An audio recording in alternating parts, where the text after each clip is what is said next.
संबंध में दो तीन बातें समझ लें और फिर हम ध्यान का प्रयोग करें। पहली बात तो ये समझ लेनी जरूरी है कि ध्यान का श्वास से बहुत गहरा संबंध है। साधारणतः देखा होगा, क्रोध में श्वास एक प्रकार से चलती है, शांति में दूसरे प्रकार से चलती है। काम वासना मन को पकड़ ले तो श्वास की गति तत्काल बदल जाती है, और कभी अगर श्वास बहुत शांत, धीरी, गहरी चलती हो तो मन बहुत अद्भुत प्रकार के आनंद को अनुभव करता है। मन की सारी दशाएं श्वास से गहरे में संबंधित हैं। इसलिए पहले 10 मिनट के लिए श्वास पर थोड़ा सा प्रयोग करेंगे। श्वास इन 10 मिनटों में गहरी लेनी है, जितनी आप ले सकें, बिना दबाव और जोर के, कोई परेशानी और तकलीफ न हो, और उतनी ही गहरी वापस छोड़नी है। हमारे फेफड़ों में अगर बहुत कार्बन डाइऑक्साइड भरा हो तो चित्त का शांत होना कठिन हो जाता है।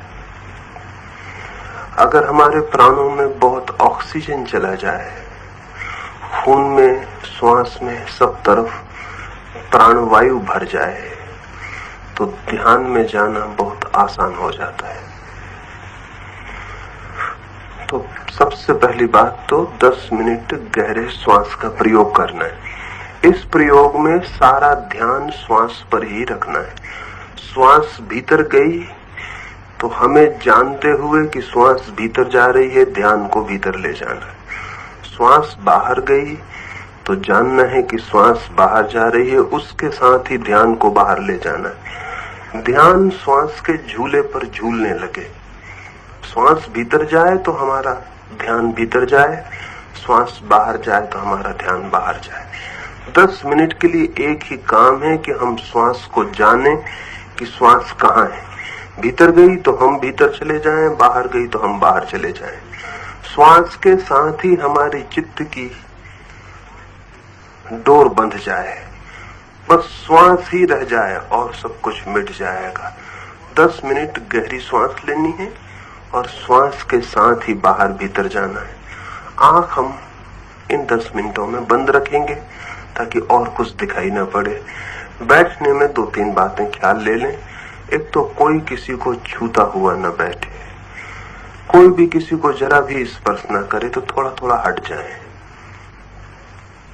कोई भी किसी को स्पर्श करता हुआ न हो। और यहाँ तो जगह बहुत है, इसलिए बिल्कुल फैल के बैठ सकते हैं। दूसरे का स्पर्श दूसरे को भूलने नहीं देता, दूसरे की मौजूदगी ख्याल में बनी रहती है।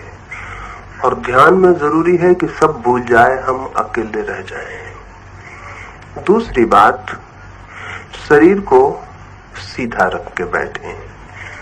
अकड़ाने की जरूरत नहीं है, आराम से जितना सीधा हो सके। रीढ़ सीधी हो, जमीन से 90 का कोण बनाती हो, इतना भर ख्याल कर लें। वो भी पहले 10 मिनट के प्रयोग के लिए। फिर आंख बंद कर लें, और आंख भी बंद करने का मतलब है आंख पर भी जोर न डालें, आहिस्ते से पलक बंद हो जाने दें। आंख बंद कर लें, शरीर को सीधा रखें, आंख बंद कर लें।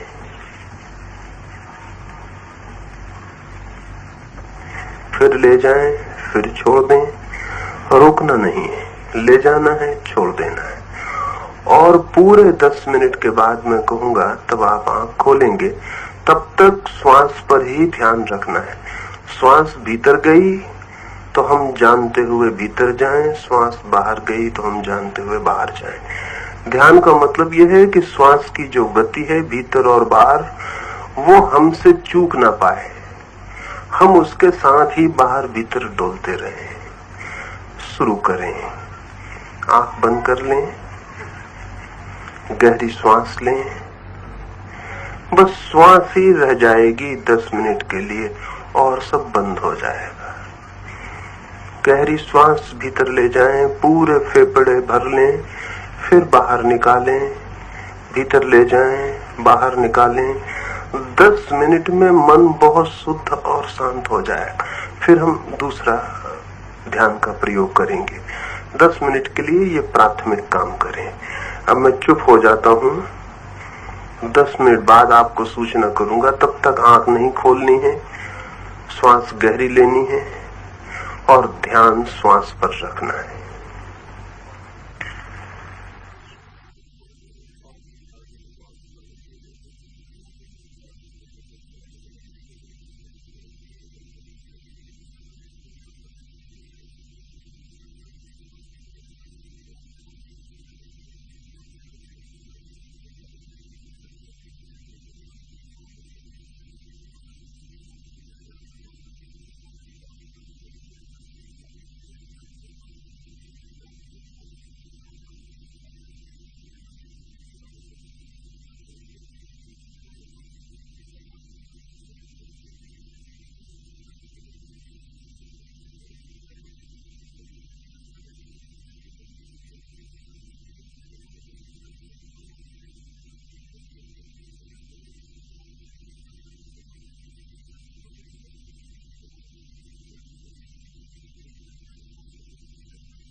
दूसरा प्रयोग हम अलग अलग समझा रहा हूं आपको ताकि ख्याल में आ जाए।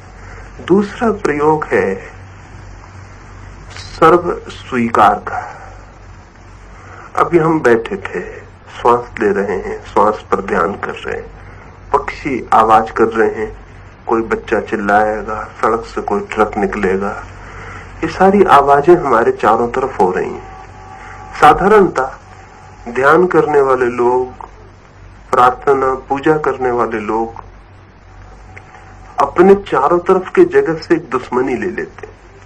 अगर घर में एक आदमी ध्यान करने लगे तो वो ध्यान के पहले जितना अशांत था उतना ध्यान के बाद दिखाई पड़ेगा। कहीं घर में बर्तन गिर जाएगा, कोई बच्चा रोने लगेगा तो उसका क्रोध और बढ़ जाएगा। उसे लगेगा कि डिस्टरबेंस हो रहा है, बाधा पड़ रही है। मेरी दृष्टि में ध्यान ऐसी प्रक्रिया है जो समस्त बाधाओं को स्वीकार कर लेती है, किसी बाधा को बाधा नहीं मानती। और जब तक हम ऐसी ध्यान की प्रक्रिया न सीख सकें जिसमें हम बाधाओं को भी सीढ़ियों की तरह प्रयोग कर लें, तब तक ध्यान में जाना असंभव है। क्योंकि बाधाएं तो चारों तरफ हैं। रास्ते से ट्रक निकलेगा, पक्षी आवाज करेंगे, उन्हें कोई प्रयोजन नहीं कि आप ध्यान करने बैठे, कि आपके ध्यान में बाधा न पड़ जाए। और अगर आपने ऐसा समझा कि बाधा पड़ रही है तो बाधा पड़ जाएगी। बाधा बाधाओं के कारण नहीं, हमारी इस भावदशा के कारण होती है कि बाधा पड़ रही। अगर ये भावदशा छोड़ दी जाए और हम स्वीकार कर लें कि जो भी हो रहा है ठीक है, हम राजी हैं, पक्षी आवाज कर रहे हैं, हम राजी हैं, तो पक्षियों की आवाज आपकी शांति को गहरा देगी, कम नहीं करेगी। रास्ते से ट्रक निकल रहा है, हम राजी, कोई बच्चा रो रहा है, हम राजी, क्योंकि आज तो आप बगीचे में आके बैठ गए हैं। अगर प्रयोग करना चाहेंगे तो घर में ही करेंगे। सड़क चलेगी, घर में आवाज होगी, बात होगी, शोर होगा। और अगर ये दृष्टि रही कि ये सब बाधा बन रही है तो ध्यान असंभव हो जाएगा। तो दूसरा 10 मिनट के लिए हम प्रयोग करेंगे सर्व स्वीकार का। जो भी हो रहा है मैं उससे राजी हूं, मेरा कोई विरोध नहीं है। पक्षी आवाज कर रहे हैं, मैं राजी हूं। और जब आप राजी हो के पक्षी की आवाज सुनेंगे, क्योंकि फिर सुनने के सिवाय कोई उपाय न रहा, जब शांति से, आनंद से, स्वीकार से पक्षी की आवाज सुनेंगे तो आप पाएंगे कि पक्षी की आवाज आपके भीतर गूंजती है, चली जाती है। आप एक खाली घर की तरह रह गए, वो आवाज कोई बाधा नहीं डालती, बल्कि उस आवाज के बाद आप और शांत हो गए जितना कि आवाज के पहले थे। जैसा कि कभी रात रास्ते पे चलते हो, अंधेरी रात हो और कार निकल जाए, तो कार के प्रकाश के गुजर जाने के बाद रास्ता और अंधेरा मालूम पड़ने लगता। ठीक ऐसे ही आवाज गुजरेगी, अगर हमने उसका विरोध न किया तो और घनी शांति पीछे से लौट आती। तो 10 मिनट हम सर्व स्वीकार का प्रयोग करेंगे, क्योंकि बिना सर्व स्वीकार के प्रयोग के ध्यान में जाना असंभव है। न तो आप हिमालय पर भाग कर जा सकते हैं, और वहां भी भाग के चले जाएं तो वहां भी कुछ न कुछ हो रहा है। आदमी न बोलेंगे, पक्षी बोलेंगे, सड़क पर कोई न गुजरेगा तो वृक्षों में हवाएं बहेंगी और आवाज होगी। सारे जगत में जीवन है, जीवन की आवाज है, उससे भागा नहीं जा सकता, उसे स्वीकार कर लेना पड़े। और फिर जब सभी तरफ परमात्मा है तो सभी आवाजें उसकी हैं, विरोध उचित भी नहीं है। एक पक्षी भी चिल्ला रहा है तो वो भी परमात्मा ही चिल्ला रहा है। और अगर वृक्ष में हवाएं आती हैं, सूखे पत्ते उड़ते हैं, वे भी परमात्मा के हैं, सब परमात्मा का है। और जब इस सबके साथ हमें एक हो जाना है तो विरोध करके हम एक ना हो पाए। अविरोध, नॉन रेसिस्टेंस दूसरा सूत्र है। तो हम 10 मिनट के लिए फिर बैठें, गहरी श्वास लेंगे, श्वास पर ध्यान रखेंगे और साथ ही दूसरा प्रयोग करेंगे कि जो भी हो रहा है उससे मैं राजी हूं, मैं स्वीकार करता हूं, मेरा कोई विरोध नहीं। और जैसे ही ये भाव भीतर घना होगा कि मैं राजी हूं, मैं स्वीकार करता हूं, वैसे ही मन गहरी शांति में उतरने लगेगा। पुनः आंख बंद कर लें।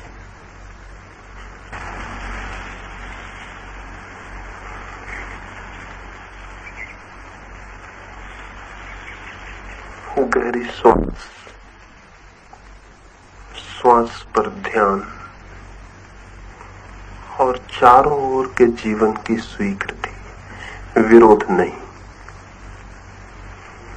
मन को गहरी से गहरी शांति के रास्ते पर अपने आप गति मिलनी शुरू हो जाती है। किसी भी चीज का अस्वीकार नहीं, विरोध नहीं। विरोध से ही बाधा बन जाती है।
तीसरी बात, मनुष्य के और परमात्मा के बीच में जो सबसे बड़ी दीवार है, वो दीवार परमात्मा की तरफ से नहीं, मनुष्य के ही तरफ से। और वो दीवार है मनुष्य का ये ख्याल, मैं हूं। ये ख्याल जितना मजबूत है, ये अहंकार, ये ईगो की मैं हूं जितना मजबूत है, उतनी ही बड़ी दीवार हमारे और उसके बीच खड़ी हो जाती। ध्यान की पूरी गहराई में मैं का मिट जाना जरूरी है, अन्यथा दीवार नहीं गिरेगी और उससे मिलना भी नहीं हो सकेगा। तो तीसरा सूत्र मैं को विसर्जन कर देने का है। तीसरे सूत्र में पहले दोनों सूत्रों का प्रयोग जारी रहेगा और तीसरा सूत्र भी जुड़ जाएगा। श्वास हम गहरी लेंगे, सर्व स्वीकार का भाव रखेंगे कि जो भी हो रहा है उससे मैं राजी हूं। कहीं कोई मन में विरोध लेने की जरूरत नहीं है। धूप तेज है तो तेज है और मैं राजी हूं जो भी हो रहा है। और ध्यान श्वास पर ही जारी रहेगा। और तीसरी बात उसमें जोड़ देनी है, उसमें ये भाव जोड़ देना है कि मैं नहीं हूं, मैं मिट गया हूं। जैसे बूंद पानी में गिर जाए सागर में और खो जाए, ऐसा ही मैं खो गया हूं।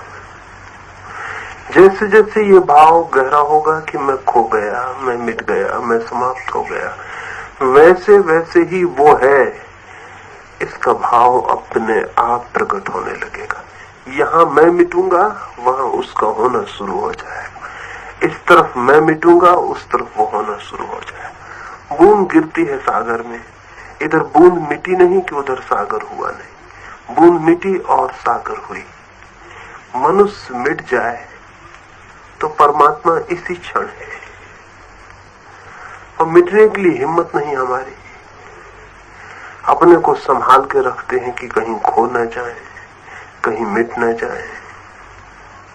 शायद जरूरी भी है जिंदगी में, लेकिन घड़ी भर को 24 घंटे में अगर मिट जाए तो पता चलेगा कि 23 घंटे होके जो नहीं मिला वो 1 घंटे ना होके मिल गया। 23 घंटे जो कोशिश कर करके सुख न मिला, शांति न मिली, वो 1 घंटा मिट गया और सब पा लिया। तीसरा प्रयोग 10 मिनट के लिए, और फिर इन तीनों प्रयोगों को साथ सुबह जब सो के उठें तब 1 आधा घंटे के लिए करें, और रात जब सोने लगे बिस्तर पर तो बिस्तर पर ही लेट के करें और करते करते ही सो जाएं। अगर 1 घंटा 24 घंटे में से इस बात के लिए दिया जा सके तो 2-3 महीने के भीतर ही आप पाएंगे आपके भीतर से कोई नए आदमी का जन्म शुरू हो गया, कुछ नया ही होना शुरू हो गया जिसका हमें पता भी नहीं था। लेकिन हम इतने कमजोर लोग हैं कि 2-3 महीने भी घंटा भर परमात्मा को देना संभव नहीं हो पाता। 1-2 दिन करेंगे और सोचेंगे पता नहीं कुछ होगा कि नहीं होगा। 3 महीने एक बात ख्याल रख लें कि कुछ ना भी होगा तो कुछ खो नहीं जाएगा। आदमी कुआं खोदता है तो पहले तो कंकड़ पत्थर ही हाथ लगते हैं, सोचे कि कंकड़ पत्थर ही हैं, छोड़ो दूसरी जगह खोदें। वहां भी खोदता है, वहां भी कंकड़ पत्थर ही हाथ लगते हैं। पहले तो 10-20 फीट 50 फीट कंकड़ पत्थर ही खोदना पड़ते हैं, तब कहीं जल स्रोत आते हैं। यहाँ जब हम मन की खुदाई पर उतरते हैं, और ध्यान यानी मन की खुदाई, मन का कुआं बनाना, तो भी कंकड़ पत्थर ही हाथ आते हैं पहले। लेकिन अगर कोई लगा ही रहे तो जल स्रोत भी आ जाता है। और ज्यादा देर नहीं है प्रतीक्षा करने की, लेकिन हमारी थोड़ी प्रतीक्षा करने की भी क्षमता नहीं रह गई है। तो तीसरे प्रयोग को करें। तीसरा प्रयोग है मैं नहीं हूं, इस भाव में डूब जाना है। फिर से पुनः आंख बंद कर लें,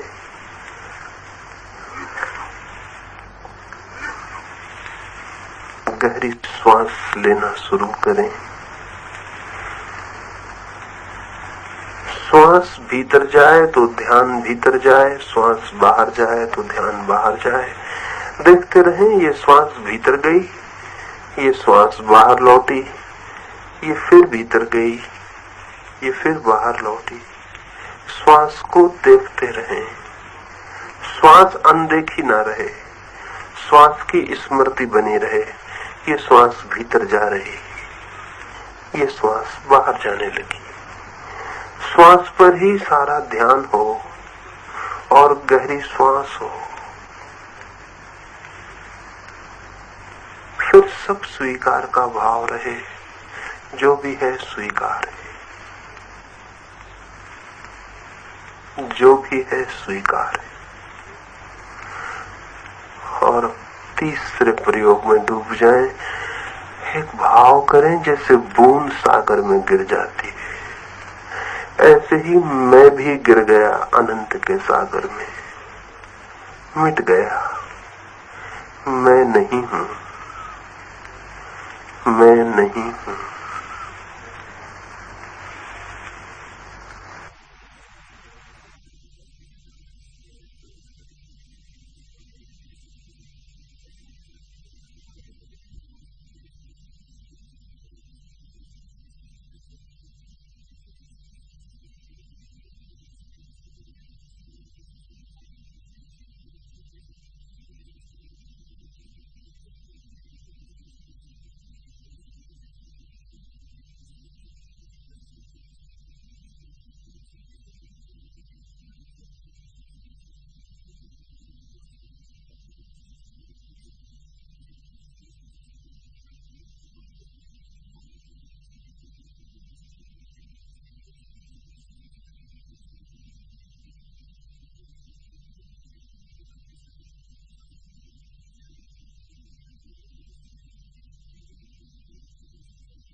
1 मिनट से ज्यादा क्रोध, चिंता या अशांति टिकनी असंभव हो जाएगी।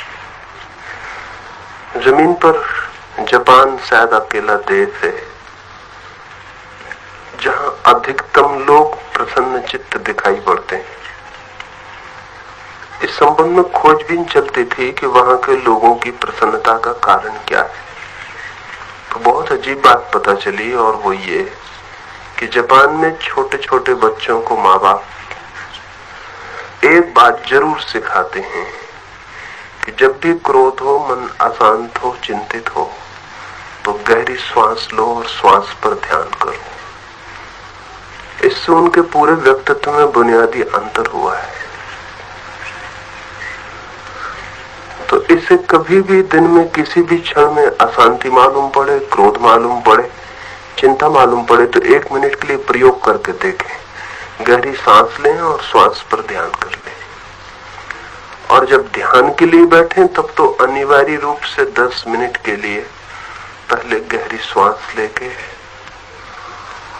अगर इस प्रयोग को ही 1 घंटे पूरा किया जाए तो अलग से और कुछ करने की जरूरत भी नहीं। बुद्ध की ध्यान की प्रक्रिया का नाम है आनापान सती योग।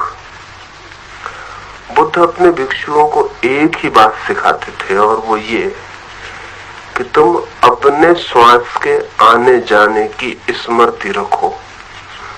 आनापान सती योग का मतलब है श्वास का आना जाना और उसकी स्मृति, जानते हुए कि श्वास भीतर आई, जानते हुए कि श्वास बाहर गई। अगर कोई व्यक्ति जितना ज्यादा श्वास पर ध्यान रख सके, रास्ते पर चलते हुए, बस में बैठे हुए, खाना खाते हुए, रास्ते पे चलते हुए, उतना ही उसका मन गहरी से गहरी शांति की परतों में उतरता चला जाता है। अगर इस प्रयोग को ही 1 घंटा रोज किया जा सके तो 3 महीने में आप एक रूपांतरण देखेंगे, और कल्पना भी ना कर पाएंगे कि इतना छोटा सा प्रयोग इतने बड़े परिणाम कैसे ला सकता है। लाने के कारण है, जैसे ही हम गहरी श्वास लेते हैं और श्वास पर ध्यान करते हैं, तो श्वास हमारी आत्मा और शरीर को जोड़ने वाला सेतु है, ब्रिज है। उसी के द्वारा आत्मा और शरीर जुड़े हुए हैं।